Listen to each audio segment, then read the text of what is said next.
Welcome to Principal Center Radio, helping you build capacity for instructional leadership.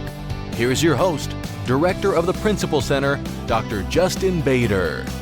Welcome, everyone, to Principal Center Radio. I am honored to welcome to the program today Rick Hess. Frederick M. Hess is a senior fellow and the director of education policy studies at the American Enterprise Institute, where he works on K-12 and higher education issues. The author of Education Week's popular blog, Rick Hess Straight Up, Dr. Hess is also an executive editor of Education Next, and his scholarly and popular writing has appeared in Harvard Education Review, American Politics Quarterly, Teachers College Record, The Atlantic, The New York Times, Washington Post, and many other outlets. Dr. Hess has taught at Harvard, Johns Hopkins, the University of Pennsylvania, Rice, the University of Virginia, and as a high school social studies teacher. He holds a master's and PhD in government and a master's in teaching and curriculum from Harvard University, and he's the author of more than a dozen books on teaching and education reform. And we're here today to talk about his new book, The Great School Rethink. And now, our feature presentation. Rick, welcome to Principal Center Radio.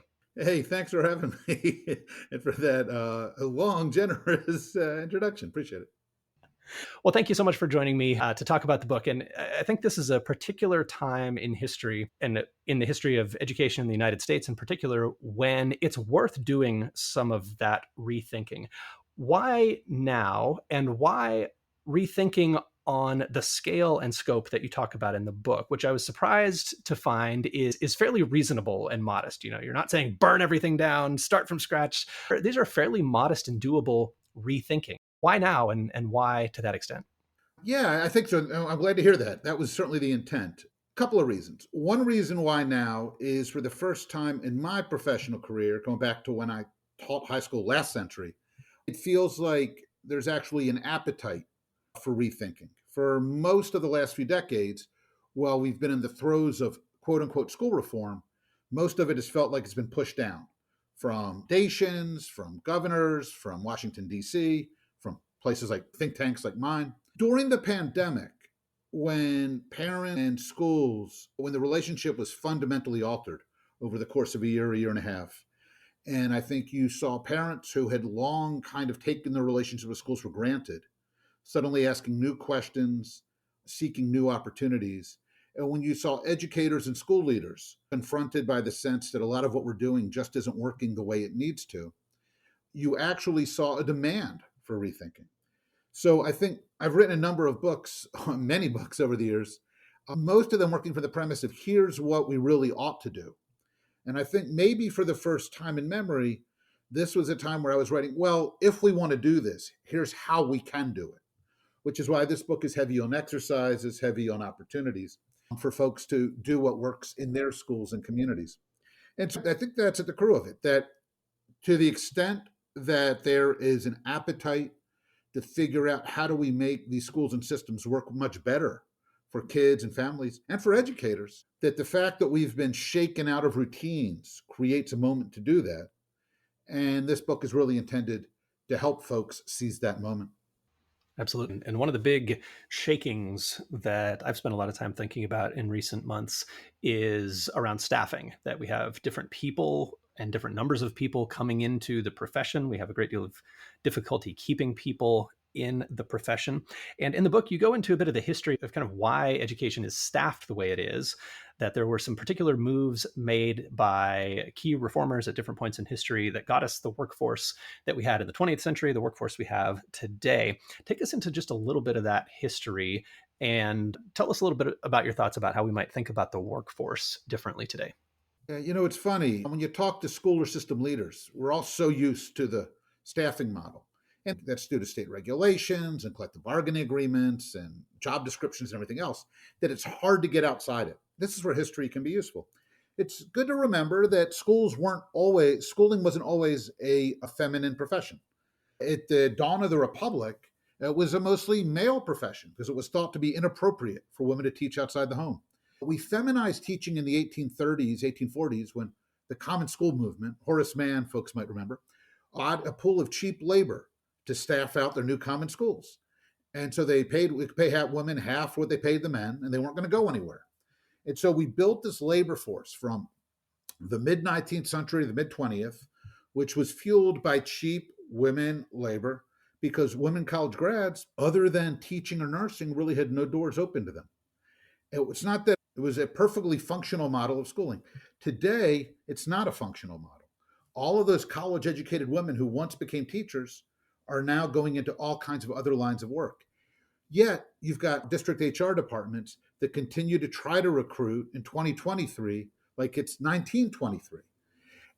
Once upon a time, average college grad was going to hold 3, 4, 5 jobs before they retired. Today, average college grad is going to hold 5 jobs by the age of 30. And yet school districts are still on campus trying to recruit somebody who's going to be a teacher for the next 20 or 30 years. It's not that that model of teaching wasn't a perfectly good one. It's that it doesn't fit the reality of today's labor force. So what would it look like to do it different? Well, what I suggest in the book is let's just think about how other knowledge professions tackle this work. Architecture, law, engineering, medicine. There you've got people who've got really hard to replace specific skills. Think of early literacy instruction. Think of folks who can teach math or science at a high level.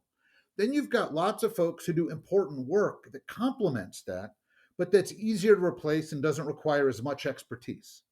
So if you think, for instance, about you go in the hospital, you've got a cardiovascular surgeon, you've got RNs, you've got emergency medical techs. They're working together with different levels of training to serve a common end. So one of the things I talk about in the book is what would it look like to start thinking about what it would look like to reshape schooling, especially in short-staffed environments, around some of those realities. There's a couple of models out there, like Arizona State's New Teacher Workforce or Public Impact's Opportunity Culture. And what would it allow us to do in terms of teacher pay and in terms of teacher retention? I was excited to see you mention opportunity culture. I've had them on the podcast to talk about that a little bit. They're doing a kind of rethinking that almost nobody is, where we get outside the paradigm of every teacher having exactly the same job, every teacher, having exactly one teacher per classroom and a fixed number of students. And especially when we see big differences in expertise, experience, I have somebody who has 30 years of experience and 2 master's degrees. They technically have the exact same job as somebody who was just hired yesterday, basically off the street. And, once upon a time, we didn't do a lot of that kind of hiring, but today it's extremely common for people to come into the classroom with no teacher training, maybe experience in another field, but not gone through a teacher certification program. And the fact that those jobs are identical, the teachers next door to one another can have extremely different experience and skills, I think suggests the kind of rethinking that you're talking about. Talk to us a little bit about the use of time when it comes to teachers, because you point out that both the headcount of schools has gone way up. We have triple the number of employees that we used to. And on paper, that should mean that our teacher to student ratios are much better than they have been in the past. But in reality, class sizes haven't really changed that much. What's going on with staffing, and how do we think about the use of time? We have all these extra people. What's going on there? I mean, what's funny is, say, since 2000, since No Child Left Behind, we've added student enrollment has grown by 5%. Teacher positions have grown by 10%. District non-teaching staff are up by almost 40%. And central district staff are up by 89%. So we've added teachers twice as fast as we added kids, but we've added non-teachers much, much faster than that. And what that has done is partly because the more folks we have in these roles, the more restrictions we wind up on duties, and the more we wind up multiply staffing some segments. So if you look, for instance, in special needs classrooms, you will sometimes find several FTEs working, not necessarily because it's deemed effective, but because it's how you ensure compliance with IDEA and with an understanding of what federal regs require. Now, the frustrating thing is when you talk to the folks at the state education agency or in Washington, they will tell you, no, we're not requiring that. But these routines have taken hold. So what's happened is that we wound up hiring a lot of staff, and teachers are saying, wait a minute, we have a national student to teacher ratio. We have about 3.6 million teachers and about 54 million public school children. That means nationally we have a student teacher ratio of about 17-1. The number of public school teachers who tell you they teach in classrooms where they're assigned 17 students, you're like, the math doesn't add up. Part of the problem here, you mentioned a moment ago, you've got that teacher teaching next to somebody in the classroom with no training who's hired off the street on an emergency credential. This is partly because we've made a choice. For instance, if we, over the last 50 years, going back to say sometime in the 1970s, had instead of adding teachers as fast as we had, if we had added teachers, forget administrative staff, just added instructional staff at the same rate we'd added students, so we had maintained a steady teacher to student ratio, average teacher pay today across the US, average teacher pay would be $140,000 a year. So we've made a conscious choice or unconscious choice to emphasize quantity instead of quality. And I'd say we actually, same challenge relates to school time, which you just mentioned. People often hear that American kids need to spend more time in school. What's often lost is that American kids from grades, say, K to 9, spend 100 hours more in school each year than kids in other advanced industrial economies. People say, how can that be? Well, what about Germany, Japan? It's true that, say, Germany and Japan have a longer school year. They have 220 school days, but they have a much shorter school day, about 5.5 hours. American kids spend more time in school. Yet, when you actually look at where that time goes, it turns out that huge chunks of that time actually are lost. They're lost to interruptions. Matt Kraft of Brown University has calculated that Providence, Rhode Island, typical teachers interrupted 2,000 times a year, costing around 15 instructional days of time. An analysis of the PISA data by Columbia University in 2015 looked at a school district in Holyoke, Massachusetts. Typical school year had 1,080 hours marked out for instruction. Close to 500 hours of that were lost to various non-instructional obligations. So when we talk about school time and what we do with teacher time, a huge piece of this is what are we doing to ensure that students and educators are spending their time on the things that we think matter? And part of rethinking is recognizing we can probably do enormously better on that score. I wonder if we could talk a little bit about time and the school schedule and kind of where the school schedule comes from. There's this, I guess, myth that the summer vacation comes from, the harvest and farming needs. And there are certainly lots of experiments underway with school schedules and breaks and things like that. Talk to us a little bit about the historical background and a little bit about what you see parents wanting. And I'm particularly interested in your thoughts on kind of getting more input on what parents want and how often we don't really pay much attention to that when we're making education policy decisions. Our calendar conversations tend to be enormously divorced from actually saying, hey, what would actually help you make sure your kids are well cared for? It's funny. You're exactly right. We often say, oh, it's an agrarian calendar. If our school calendar were an agrarian calendar, it'd be the craziest thing ever, because planting season is typically in the spring and harvest season is in the fall. So the idea that you would get kids summer off just wouldn't have made a lick of sense. What it really is, our school calendar came from part of American kind of school reform in the 19th century tended to be New England and New York. This was where you had a lot of immigration. This was where you had a higher premium on education and schooling. And in places like New York and Boston and New Haven, these were disgusting places in the summer. There was no air conditioning. They were hugely hot. Diseases and fevers would run rampant. There was no sewage. Remember, there was no plumbing back then in the 1800s. So raw sewage was running in the streets. So during the summer, when you're getting 90-degree days and you were getting typhus, and the idea was, how the heck can we get kids out of here? So there was a notion that the goal was to get kids away from the city in the summertime, which had obvious implications for schooling. So think about it today. That may or may not make sense. We talk about how extended school years or year-round schooling may work well for some families, and that's absolutely right.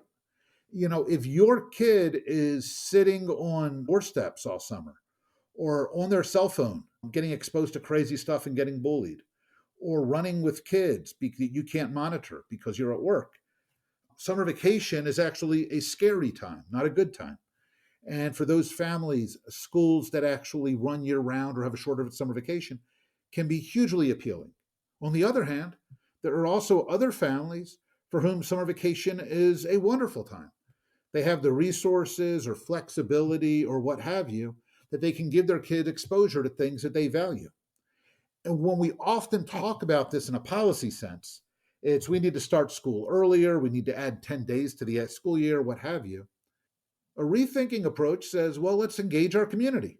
Let's find out what options our parents need. Maybe it makes sense to run different schools or different learning environments with different calendars. And let's try to make sure that we're offering what works for these families and for these kids. It's weird that is not the way we often approach these things. But I think as folks see emerging designs like micro schools and so much else, there's an increasing willingness to kind of reflect on the problems of one size fits all.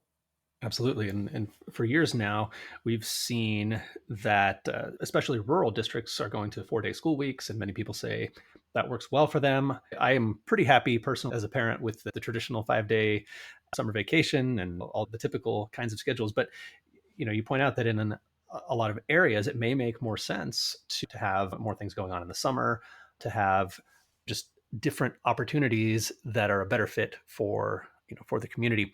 Talk to us a little bit more about what parents want. And you have an exercise in the book. And just by the way, for anybody like myself who's in the habit of kind of skipping the exercises that are often at the end of chapters in books, the exercises are really crucial in this book. Like a lot of the content of the book is in the exercises, which are fantastic. Talk to us a little bit about the exercise on what parents want and some of the research on what parents want. No, it's a great question. We've talked a lot in over the last 20 some years about test scores. And, one of the great frustrations of reformers during the No Child Left Behind years was that the logic was we're going to test regularly in grades 3 to 8 in reading and math. And parents are going to see these scores and they're going to know that their schools are troubled. And it turned out that the worse the schools did, the more the parents said, well, I'm not sure we trust those scores. Parents said, what I see of that teacher, what I experience with that school dwarfs how much weight I'm giving to the test. And, policymakers or advocates can think that's incorrect, but parents think it makes a lot of sense. And turns out that that's actually not surprising. What we've done is when we survey parents about what are you looking for in a school, the answers tend to be maybe not what advocates would like to see, but what normal people would expect to see. Parents care a lot about who teaches at that school, about the culture of that school, about the reception they get when they visit campus, about location. They don't want their kid to spend a lot of time, for the most part, getting transported back and forth to school. The things that we talk about a lot as education intelligentsia, test scores, diversity programs, these things matter a lot less to parents than, say, safety and school discipline and location and whether the teachers seem to care about their kid. Now, the part of the trick, if you're a school leader or a superintendent, is you might say, well, how the heck do I control those? I have instruments that can help raise test scores, better curricular instructional materials. I can adopt new programs. Well, that's fine, but it's worth talking to parents about the things they care about when they think about school safety, what do they mean? And are your policies and your reforms speaking to their concerns? If they feel like they have to travel too far to get to the school you want them to go to, are there ways to address that? Can you think differently about transportation and about where you're placing your options? Again, it's kind of like with the school calendars. So much of this is that we have gotten in the habit of running public education as a big, almost corporate system where the logic is driven by, what works for us, what allows us to deliver the product we're used to delivering. And part of the opportunity for a rethinking is to think about it more as a co-created enterprise, where it's how do we do the things in partnership with parents and educators that they're looking for, rather than the things that we're used to doing. The graph you have on page 84 is really eye-opening, and this is from some research by Drew Catt, John Kristoff, and Colin Ritter. And I think there are 9 different components that are ranked for both private schools and public schools in terms of what parents are looking for. And in both of them, test scores are at the absolute bottom, and not even by a small margin, but just substantial difference. Test scores are just dead last by a large margin. And safety and geographic location, along with academic reputation, are right at the top. And it's interesting that academic reputation and test scores are so far apart in those rankings by parents. Talk to us a little bit more about academic reputation and safety. What are some ways that we can think in more, perhaps parent-friendly terms, consider more what parents are looking for around academic reputation and safety. Yeah, I think one thing here is the divide between what kind of education world and parent world. In parent world, safety is pretty straightforward. If I send my kid there, will my kid not get bullied? Or there not going to be fights on campus? Do I not have to worry about this? Parents tend to like it when their kids are polite and they get good vibes from schools where politeness is a norm. For school professionals, these things tend to be much more complicated. There's a lot of energy at education conferences around restorative justice and the problems with disparate disciplinary policies and the rest. And I think while I understand and respect the concerns, and while we school leaders absolutely need to make sure that school discipline is fair-minded and implemented carefully, I think one of the things you get from parents is they are much more concerned about a reputation for things being chaotic than a lot of folks in professional education are at this moment. And I think the parents are right on that. At a minimum, it's worth talking to your parents. On academic reputation, I think what we see is that parents value a lot of things, which again, don't get as much love right now in professional education world. I think parents like advanced course offerings. They like things like debate teams and fine arts, the kinds of stuff that kids get passionate about. They like the sense that teachers have high expectations and expect students to do good work. Right now in education world, there's a push for grading equity, which involves relaxing deadlines, which involves giving kids, no truly bad grades. There's a push, for instance, in the California math standards or the math framework to do away with advanced mathematics instruction. So I think educators from the professional community are getting this notion to do less of the stuff that parents regard as excellent. Again, I think the parents are probably right on the merits, but whether or not you agree, school leaders and system leaders do well to engage their parents and see whether or not what they think of as well-meaning initiatives are being received very differently by their community. I wonder if we could close with a little bit of a discussion around how you envision central office and system leaders using your book. And as I mentioned earlier, there are terrific exercises, multiple exercises throughout every chapter that could be used among a senior leadership team as well as in a graduate course. But thinking especially about the discrepancy between what career educators tend to focus on, we focus on test scores, we focus on often just a very different set of concerns than parents have at the forefront. Talk to us a little bit about how central office leaders could kind of reconnect with what parents care about and also with what teachers care about that may be on the back burner in some districts. Yeah, that's such a great question. Three things. One, I think with the parents piece is my friend Pedro Noguera and I did a book a couple years ago called In Search of Common Ground. And one of the things we talked about is how we talk a lot about courageous conversations in education, but you don't see many of them. People tend to pat themselves on the back for preaching to the choir. Really engaging the community is not just engaging the people who show up, but it's seeking out and making time for folks who view differently. So I would argue that means folks in Central should reach out to community leaders they might not spend enough time with, church leaders, or folks who are active in political causes, and find time to sit down and let them organize a focus group or a listening group of 15 or 25 parents and have a conversation with them, parents who might not otherwise be part of the educational orbit. Doesn't mean you have to agree with them, but just giving them a hearing can be validating and make them feel included. And it can also give you a sense of where you maybe is making assumptions that need to be challenged. Second thing is one of the things that district leaders, I think, often are surprised by is how little they know about a teacher's day-to-day. So I mentioned Matt Kraft's study in Providence a couple of moments ago. He and grad students spent an extensive chunk of time in these Providence classrooms. And then they also interviewed principals. And principals wildly underestimated how much time teachers were losing to interruptions. Especially in Central, I think you're even further removed from the day-to-day. And when I've done some of these exercises with mixed groups of teacher leaders and Central staff, when you ask teachers what they spend their time on and how valuable it is, they get wildly different answers than do the folks in Central. So there's just this huge disconnect.